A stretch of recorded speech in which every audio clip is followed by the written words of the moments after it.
तो दोस्तों अभी Motilal Oswal mid cap fund का जो वक्त है वो काफी खराब चल रहा है। हो ये रहा है कि जो भी सेक्टर गिरने लगता है वो इनके पास काफी ज्यादा एलोकेशन में होता है। पहले हमने देखा कि जो न्यू एज कंपनीज हैं जैसे कि 197 इटर्नल ऐसी कंपनीज में गिरावट आ रही थी, वो भी इनके पोर्टफोलियो में मिले।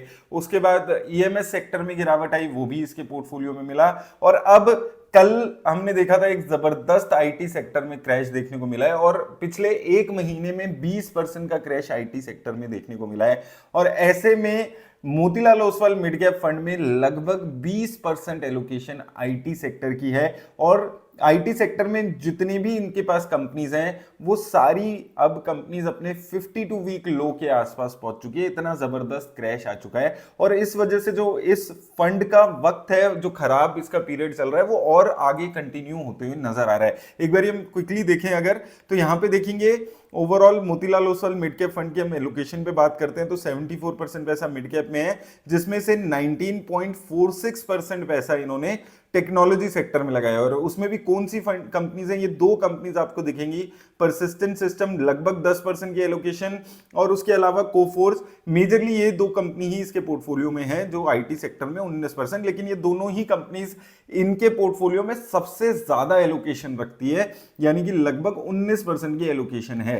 और इसके बाद 197 जिसमें ऑलरेडी हम देख रहे हैं गिरावट आती हुई नजर आ रही है। और अभी कल परसों में जो गिरावट आपको देखने को मिली है उसकी तरीके से अगर हम देखें तो पहले कोफोर्स का अगर हम शेयर देखेंगे तो आप देखेंगे अपने ऑल टाइम हाई से लेकर ये कुछ ही महीने में, एक डेढ़ महीने में अपने 52 वीक लो पे ट्रेड करना शुरू हो चुका है। और यहां पर उसका परफेक्ट एग्जांपल आपको देखने को मिलेगा। सिमिलरली परसिस्टेंट सिस्टम पे यहां पर देखेंगे, यहां पर भी सिमिलर आपको चीज दिखेगी। यहां पर भी ये काफी नीचे आते हुए नजर आया है। तो ये दोनों ही कंपनीज इसके एलोकेशन में हाईएस्ट एलोकेशन रखती है, और बाकी सारी कंपनीज तो खराब कर ही दी थी। अगर हम ओवरऑल देखें, देखिए परसिस्टेंट सिस्टम, कोफोर्स 197 ऑलरेडी काफी खराब परफॉर्म कर रही है, इटर्नल, कल्याण ज्वेलर्स खराब परफॉर्म कर रही है, भारतीय एयरटेल फिर भी एक अच्छा परफॉर्मेंस दिखा रही है। यहां पर नीचे हम फिर चलेंगे, डिक्सन टेक्नोलॉजी वगैरह, ये कंपनीज ऑलरेडी खराब परफॉर्म करके चल रही है। और यहां पर आप देखेंगे कि ये सारी जो इनके टॉप 10 में कंपनीज हैं, ये लगभग सारी कंपनीज यहां पर खराब परफॉर्म करते हुए नजर आ रही है। अब एक अपडेट आपको जरूर दे देता हूं इस फंड से। आपको यहां पर निफ्टी 50 इंडेक्स का एलोकेशन दिखेगा 7% के आसपास, यानी कि ये फंड अब डिफेंसिव प्ले करने पे यहां पर आते हुए नजर आ रहा है। ओवरऑल अगर हम कंपनीज की बात करें, अभी यहां पर कंपनीज 27 ही आपको नजर आएगी। पहले 18-19 कंपनीज थी, थोड़ी एलोकेशन कंपनीज में बढ़ाई गई है। और थोड़ा अपने पोर्टफोलियो को स्टेबल रखने के लिए निफ्टी 50 इंडेक्स को ऐड किया गया है 7%।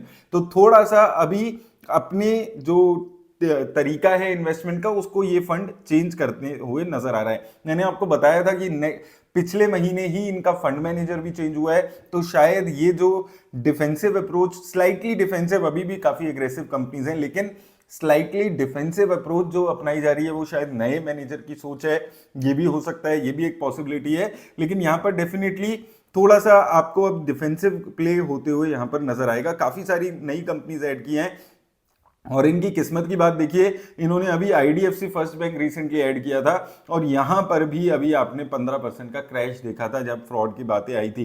लेकिन उसके अलावा आप देखेंगे और भी काफी सारी नई कंपनीज इन्होंने अपने पोर्टफोलियो में ऐड की है, तो जो कि शायद नए मैनेजर नए सोच के साथ आए हैं, जिसमें थोड़ी सी स्लाइटली थोड़ी सी डिफेंसिव, जैसे एक्सिस बैंक यहां पर आ गया, एक लार्ज कैप कंपनी ऐड की गई है, श्रीराम फाइनेंस है। तो फाइनेंशियल सेक्टर में थोड़ा सा एडिशंस करते हुए ये फंड नजर आया। लेकिन अभी अभी के लिए अगर हम देखें तो इनका जो बुरा वक्त है वो खत्म होते हुए नजर नहीं आ रहा है। एक हफ्ता, एक महीना, 3 महीने, 6 महीने, 1 साल, 2 साल, अब 3 साल पे भी इस परफॉर्मेंस का असर आते हुए नजर आ रहा है कि 3 साल में भी ये फंड अपनी कैटेगरी एवरेज से कम परफॉर्म करते हुए नजर आ रहा है। और ये साल और पिछला साल, ये 2 साल काफी खराब रहे हैं इस फंड के लिए, जो कि यहां पर नजर आ रहा है। तो अभी फंड ने चेंजेस क्या की हैं, मेजरली चेंज यहां पर एक हुआ है कि अप्रोच में चेंज हुआ है, तो थोड़ा सा डिफेंसिव प्ले करते हुए नजर आ रहा है। और अभी लेट्स सी फेब में इसका पोर्टफोलियो कैसा आएगा, मार्च के फर्स्ट वीक के अराउंड वो पोर्टफोलियो नजर आएगा। लेकिन अभी तक जो मोतीलाल ओसवाल मिड कैप, क्योंकि यहां पर 34,000 करोड़ का एसेट अंडर मैनेजमेंट हो चुका है, तो बहुत सारे इन्वेस्टर्स हैं जो इसके लिए कंसर्न रहते हैं, इसमें इन्वेस्ट कर रहे हैं, तो उनके लिए अभी कोई राहत वाली बात नहीं आई है, क्योंकि चेंजेस हुए हैं पोर्टफोलियो में, मैनेजर चेंज हुआ है, वो सारी चीजें हुई हैं, थोड़ा सा अभी डिफेंसिव एंगल पे भी गया है फंड। लेकिन किस्मत इतनी खराब है कि जो भी कंपनीज इनके टॉप पोर्टफोलियो में टॉप 2 कंपनीज हैं, वो दोनों ही कंपनीज में पिछले एक महीने में एक जबरदस्त क्रैश आया है, और इस वजह से थोड़ा सा अभी फंड ये डिफेंसिव हो रहा है। तो अगर आप थोड़ा सा भी देखना होगा कि क्या वक्त के साथ और 2-3 महीने में ये और डिफेंसिव होता है और थोड़ी सी लेस रिस्की कंपनीज को ऐड करते हैं, तो हो सकता है फंड अपना जो फंडामेंटल नेचर है, जिस नेचर की वजह से उसने इतने सालों से इतना अच्छे जबरदस्त रिटर्न दिखाई है, उसको ही चेंज करते हुए नजर आए। लेकिन ये आने वाले 1-2 महीने में और ज्यादा क्लैरिटी मिलेगी इस बारे में। अभी के लिए दोस्तों बस इतना ही, उम्मीद करता हूं आपको हेल्प मिलेगी। मेरी तरफ से बस इतना ही, धन्यवाद।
अभी फंड ने चेंजेस क्या की हैं, मेजरली चेंज यहाँ पर एक हुआ है कि अप्रोच में चेंज हुआ है, थोड़ा सा डिफेंसिव प्ले करते हुए अभी ये फंड नजर आ रहा है। लेट्स सी फेब्रुवरी में कितने चेंजेस ये फंड कर रहा है, क्या उससे कुछ इंप्रूवमेंट यहाँ पर फर्दर आती है। मार्च के फर्स्ट वीक में जनरली उसका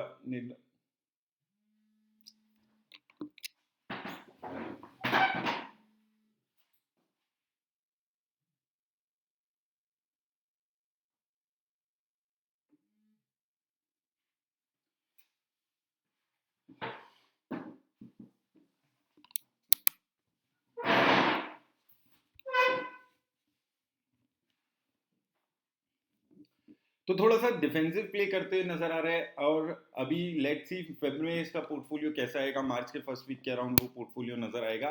लेकिन अभी तक जो मोतीलाल ओसवाल मिड कैप, क्योंकि यहाँ पर 34,000 करोड़ का एसेट अंडर मैनेजमेंट हो चुका है, तो बहुत सारे इन्वेस्टर्स हैं जो इसके लिए कंसर्न रहते हैं, इसमें इन्वेस्ट कर रहे हैं, तो उनके लिए अभी कोई राहत वाली बात नहीं आई है, क्योंकि चेंजेस हुए हैं पोर्टफोलियो में, मैनेजर चेंज हुआ है, वो सारी चीजें हुई हैं, थोड़ा सा अभी डिफेंसिव एंगल पे भी गया है फंड।